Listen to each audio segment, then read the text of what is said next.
안녕하세요. 동행쌤입니다. 오늘은 무엇 때문에 외도 극복이 힘들까요? 란 칼럼을 준비했는데요. 먼저 구독과 좋아요 부탁드립니다. 고맙습니다. 외도 직면 후 외도 피해자들은 조속한 외도 극복을 원합니다.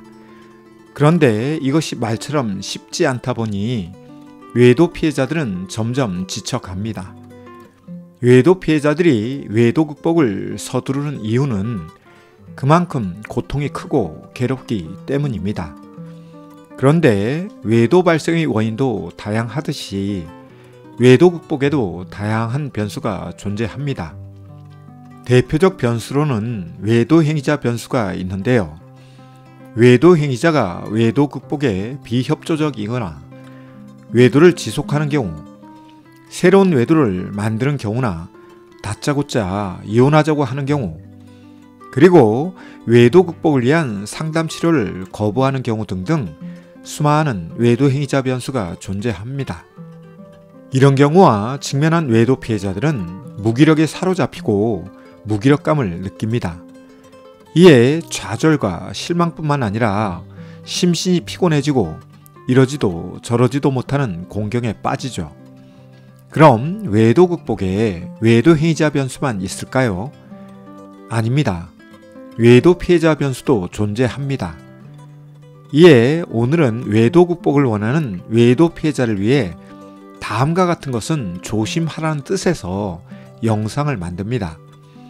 혹 외도 피해자 입장에서 저의 칼럼이 듣기 싫고 직면당하는 느낌의 내용이 있더라도 치료적 관점에서 만든 영상이라는 취지를 잊지 마시고 끝까지 시청 부탁드립니다.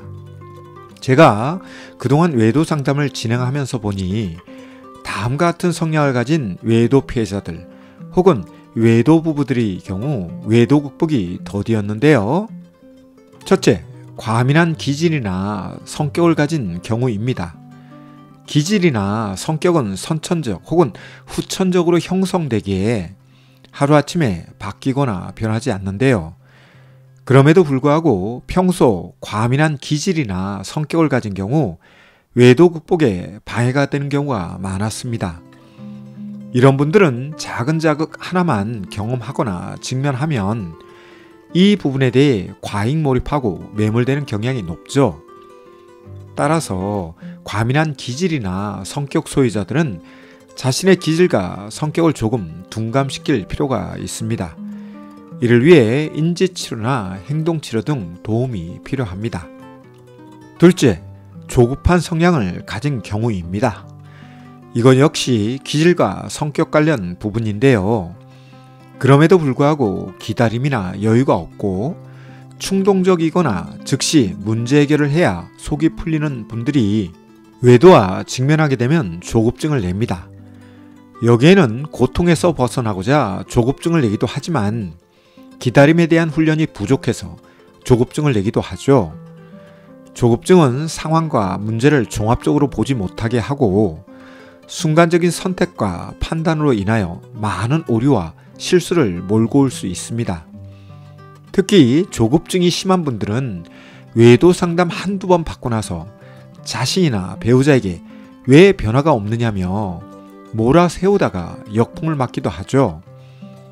외도가 위험하고 부적절한 것은 그 후폭풍 때문인데요.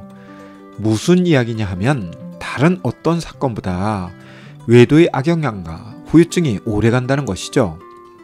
이에 외도 직면 후 1년이 지났다고 해서 외도 내용에 대한 반추가 한 번에 사라지지 않습니다. 따라서 조급증을 내는 것은 외도 부부에게 득이 되지 않죠. 이에 어쩔 수 없이 시간 비용을 지불해야 하는데요. 치료와 함께 시간이란 비용을 지불해야 하죠. 외도의 고통은 한순간에 발생하지만 치료와 극복에는 한순간에 수천 배 시간이 필요하죠. 따라서 외도 극복을 위해 조급증은 내려놓으시는 것이 좋죠. 셋째, 꼼꼼함과 디테일에 몰입하는 경우입니다. 외도와 직면하고 나면 수많은 질문과 의문이 생기죠. 배우자가 왜, 언제, 어떻게, 어디서, 무엇을 등등 외도 관련 질문과 의문이 꼬리에 꼬리를 물고 이어집니다. 이에 외도 피해자는 하루가 멀다 하고 묻고 또 물으며, 외도 행위자는 물은 것을 왜 다시 묻느냐고 하면서 외도 부부는 부부싸움과 논쟁 그리고 갈등을 보이죠. 이런 외도 피해자의 증상은 외도 직면 후 정상 반응이지만 외도 행위자는 이를 이해하지 못합니다. 그런데 외도 피해자의 성격이 디테일에 강할 경우 이런 증상은 더욱 강하게 나타나고 질문과 의문을 파고 들어가는 경우가 많은데요.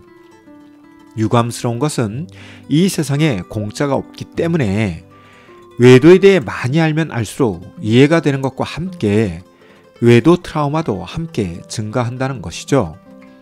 그래서 외도 극복을 하신 분들의 말을 들어보면, 선생님, 제가 외도 내용에 대해 과도하게 파고들지 않았다면 지금보다 더 빨리 외도 극복을 했을 것 같습니다. 이제는 궁금증보다 외도 트라우마 때문에 미치겠는데요.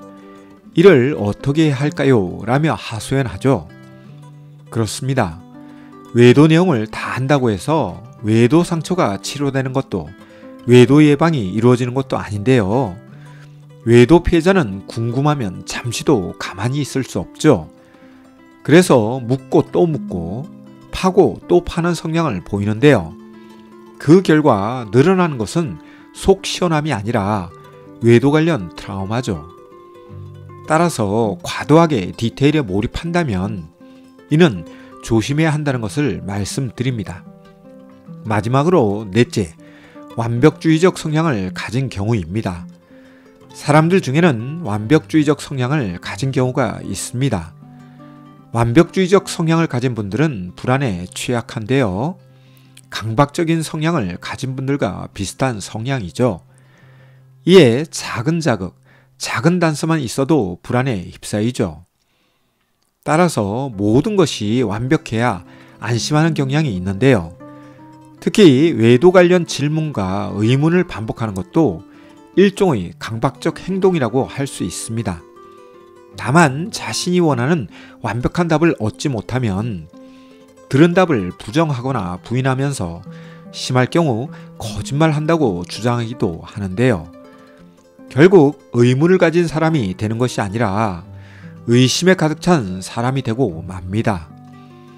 의문을 가지는 것은 병적이라고 볼 수 없지만 의심에 빠지면 병적이라고 할 수 있죠.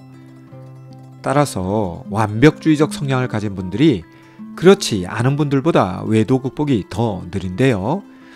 혹 당신이 완벽주의적 성향의 외도 피해자라면 상담 치료 등을 통해 그 원인 파악에 대한 도움과 함께 변화를 위한 훈련을 받으시길 바랍니다.